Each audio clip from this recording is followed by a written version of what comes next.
Il ne faudrait pas, quelque part, trouver autre chose et peut-être à chaque fois qu'on a un parti qui se rapproche du national, qu'on n'ait pas un parti qui serait de droite, mais de Guadeloupe. Je pense que ça serait peut-être la réponse, c'est-à-dire on peut être de droite et guadeloupéen. Puisque pendant un moment, il y avait un parti dit de droite qui s'appelle Objectif Guadeloupe et qui était au pouvoir. Donc, est-ce qu'il ne manque pas cette particule Guadeloupe qui ferait qu'on serait de droite des Guadeloupéens et qui ferait qu'on s'affronterait? Puisqu'il y a d'autres territoires pas très éloignés, comme la Martinique, il y a des partis qui ont été au pouvoir et qui sont attachés à aucun parti national. Là, au travers de ce que vous dites, c'est ce que je disais, dans quel ordre à respecter. Je suis guadeloupéen et de droite ou je suis de droite et guadeloupéen. Je vous dis que c'est une réponse collective que vous devez apporter. Parce que c'est vrai qu'une partie de l'électorat peut être heurtée par, on va dire, la mention droite et se dire que moi, ce qui m'intéresse chez les républicains de Guadeloupe, soit républicain, mais c'est qu'ils pensent à la Guadeloupe. C'est pour ça que dans ma dernière partie, j'ai parlé de vision et de proposition. Voilà. Mais pour aller dans ce sens, moi je suis guadeloupéenne et je suis de droite. Mais je crois que ici, on est tous guadeloupéens et de droite. Mais c'est vrai qu'on met d'abord le guadeloupéen. Mais pour répondre aussi, ou pour aller dans ton sens, il y a des gens qui m'ont contacté, enfin depuis que les gens m'entendent, il y a de nombreuses personnes qui me disent « Mon Pétrou, on parle de parti. » Ah, mon Pétrou, on parle de droite. Et pourtant, qu'à partager ça au Gati.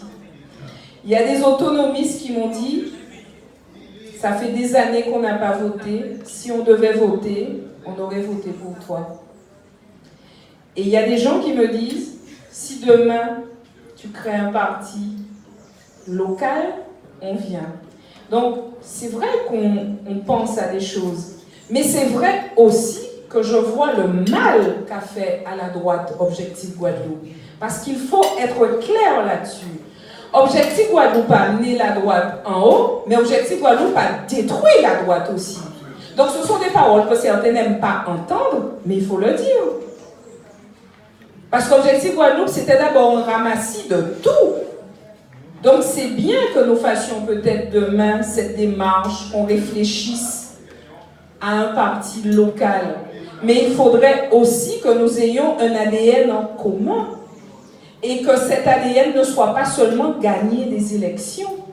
Il faut que nous ayons une vision commune de la Guadeloupe pour qu'après, on ne soit pas en train de se manger à la région. Parce que tout le monde est à l'ère de WhatsApp. Tout le monde a reçu la lettre de Sonia Taille-Pierre à Guy Losbar. Pour ceux qui ne l'ont pas reçue, Sonia Taille-Pierre, GUSR, profondément militante, conseillère régionale, trésorière.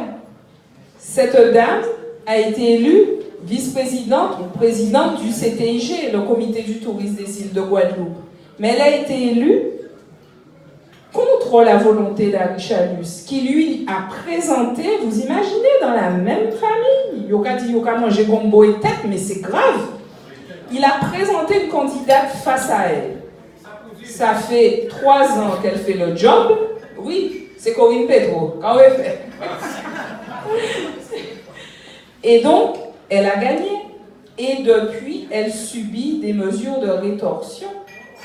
Elle est écartée de toutes les décisions qui ont trait au mandat et à la fonction qu'elle occupe. Donc, elle a envoyé un courrier à Guy Losbar, que nous avons eu, que tout le monde a maintenant, où elle dit qu'elle ne s'est pas autant battue pour mettre au pouvoir un gourou et un dictateur. Les mots sont forts. Donc, un parti local, oui, mais un parti local où on ne se retrouve pas à ça. Parce qu'ils ont fait tous alliance pour mettre l'URL dehors. Et je pense qu'il y avait plein de gens de bonne foi. Mais maintenant, qu'est-ce qui les lie à la région? Moi, je ne veux pas qu'on se retrouve comme ça. Et un parti local qui aurait de toute façon un pendant au niveau national. Et pour ne rien vous cacher, au mois d'octobre, j'ai vu Laurent Wauquiez, avant son élection. On savait qu'il allait, à moins d'un attentat, il aurait gagné. Voilà. Et j'ai commencé à lui parler de ça en lui disant, mais il y a cette envie aussi en Guadeloupe. Et il m'a dit, il se rappelle, hein, il m'a dit, tu te rappelles d'Objectif Guadeloupe? Il m'a dit, je ne suis pas opposé à ça, mais il va falloir beaucoup réfléchir et voir dans quelle mesure, si un jour on arrive à ça, que nous soyons associés. Valérie Pécresse a créé un mouvement qui s'appelle Libre. Bon, il y aurait beaucoup à dire, on aura le temps d'en parler un jour, mais ce mouvement, le 27 janvier, lors du Conseil national, où j'ai représenté la fédération, le Conseil national, c'est le parlement du parti, nous avons voté l'association de Libre au mouvement Les Républicains. Donc Libre, Valérie Pécresse, ils sont républicains. Donc si demain, il s'avère que nous voudrions créer quelque chose de local, en tout cas, je pense que pour être fort, il faut aussi l'arrimer au national. Parce que regardez ce qu'a fait le GUSR. J'ai lu aussi l'interview de Losbar. Maintenant, il s'éloigne un peu de Macron. L'ADN du GUSR, ça a toujours été l'ancrage local. Mais il y a un moment où le GUSR s'est dit, il nous faut avoir un ancrage au niveau national. Et ils sont allés et ils ont soutenu En Marche. Donc, maintenant que ces gens-là font leur évolution, il ne faudrait pas que nous, on fasse l'inverse. Donc, la porte est ouverte. De toute façon, on n'écarte aucune possibilité. On va devoir réfléchir à ça. Mais c'est vrai qu'à un moment, peut-être que pour élargir notre électorat, pour ramener à nous un certain nombre de personnes, peut-être qu'il va falloir que nous allions vers ça, mais que nous y allions en réfléchissant et en voyant dans quelle mesure on ne perd pas son âme, surtout. Merci.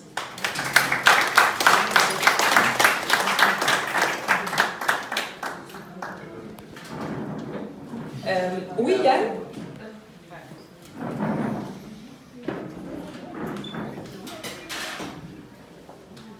Oui, bonsoir. Merci pour l'intervention, parce qu'en fait, il y a tout de suite la dialectique entre être de Guadeloupe ou être de droite. Et est-ce qu'on pourrait un peu la résumer par celle-ci, c'est est-ce qu'on reste dans la communauté ou est-ce qu'on en sort? Et je pense que lorsque, actuellement, la grande question qui va se poser pour les années à venir, en France, mais dans tous les pays occidentaux, c'est sommes-nous communautaristes ou identitaires? Et quand je parle de la question de communautarisme d'identitaire, c'est pas identitaire au niveau local, c'est au niveau national, puisque sinon on risque d'avoir un morcellement de plus en plus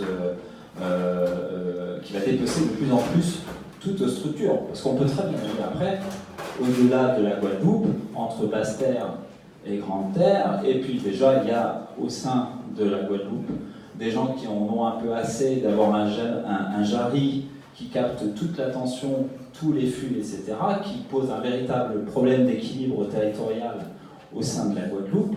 Basse-Terre est maintenant un musée, faut être un peu, si on veut parler de manière caricaturale, mais même quand vous venez d'ailleurs, vous avez l'impression d'être en temps longtemps, excusez-moi pour mon créole très approximatif, mais on n'a pas du tout l'impression d'être dans la Guadeloupe qui progresse, qui se développe, etc. Donc, pour rejoindre d'ailleurs ton point de vue sur ce mouvement de Valérie Pécresse, qu'est-ce que c'est ça? C'est le cheval de Troie de la prochaine division. C'est-à-dire qu'on va se retrouver à nouveau encore avec un communautarisme politique dans notre parti, et on va, après, au moment où il y aura des combats, perdre ceci parce que nous serons en ordre dispersé, en train de se tirer entre nous. Alors c'est déjà difficile quand on a un conflit externe, mais alors ça va être encore plus qu'en même temps, on doit résoudre un conflit interne. Il ne faut pas être sur les deux fronts. Voilà. Donc, j'ai aimé la dialectique que vous avez posée d'emblée, ou dans peut-être au milieu de votre exposé, sur savoir où on était pour mieux savoir où on allait. Parce que la question actuelle, c'est réellement les racines. Voilà. Quelle place on leur donne? Certes, quand on est communautariste, c'est-à-dire qu'on appartient, excusez-moi, quand on est identitaire, au sens national du terme, effectivement, la nation a tendance à un peu écraser les identités locales. Il n'y a pas de solution parfaite sur Terre. C'est pour cela qu'il faut toujours se méfier des idéalistes, surtout quand ils sont angélistes en même temps. En général, ils terminent en Pol Pot, en Staline, en Hitler, etc. Hein, ok, on les connaît. Donc, il faut savoir la solution que l'on choisit. Soit, effectivement, on a une communauté nationale qui nous écrase un peu, d'accord, ou alors on considère qu'elle nous écrase totalement, et à ce moment-là, on choisit ce que j'appellerais une aventure au regard de ce qu'ont donné les îles qui ont obtenu leur indépendance dans notre cercle géographique, et on va vers l'indépendance. Mais si on part sur une droite locale, grosso modo, faisons tout de suite l'alliance avec les autonomistes au départ, et puis très rapidement les indépendantistes. Au regard des suffrages électoraux sur les 3 départements français d'Amérique, je n'ai pas du tout l'impression que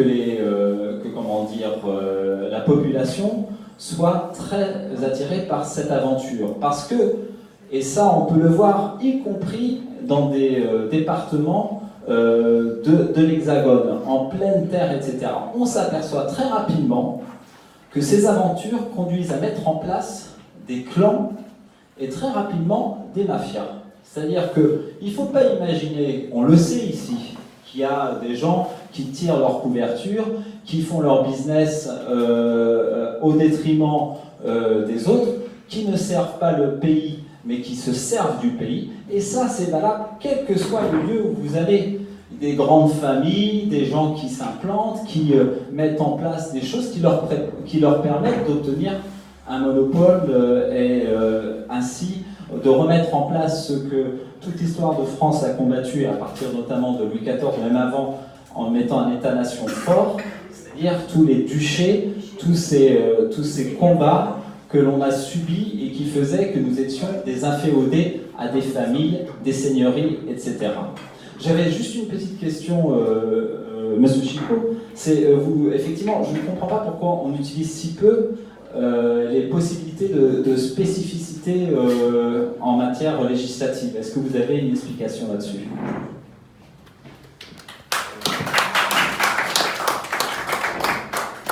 Vous voulez que je sois franc? Pardon? Vous voulez que je sois franc? La paresse. Franchement. Elle est laconique, mais elle est claire.